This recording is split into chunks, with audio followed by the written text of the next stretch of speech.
One of my favorite ways to cook an egg is to do just like a really perfectly cooked soft boiled egg. The best way to get that sort of outside membrane to easily separate from the shell is to use some baking soda. Everybody's got baking soda in their kitchen. If you don't, you definitely should. I like to add about a tablespoon of baking soda to my boiling water.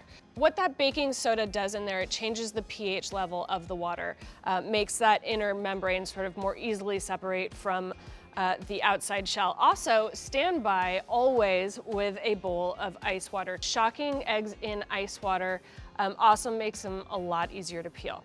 So I've got a slotted spoon here. I'm just going to place my egg gently in the slotted spoon and lower it into the water. You, of course, don't want to just drop your egg into the water. Eggs are delicate. Be gentle and just lower them into the water. All right, so I'm going to give these exactly 6 minutes once they're lowered into the water. I'm gonna start my timer. I'm gonna stand by with that ice water, so once that 6 minutes is up, they go directly into the ice water. Oh, okay, I think I heard it. All right, so we're gonna take these eggs out now, plunge into that ice water.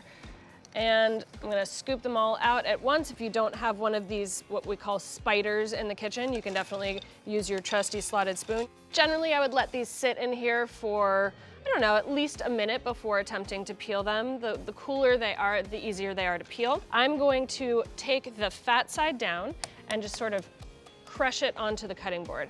You can easily pull that bottom part away, generally pulls right apart. I like to take a spoon, just a regular kitchen spoon, and sort of tuck that spoon under the shell and then just rotate the egg and literally pulls right off.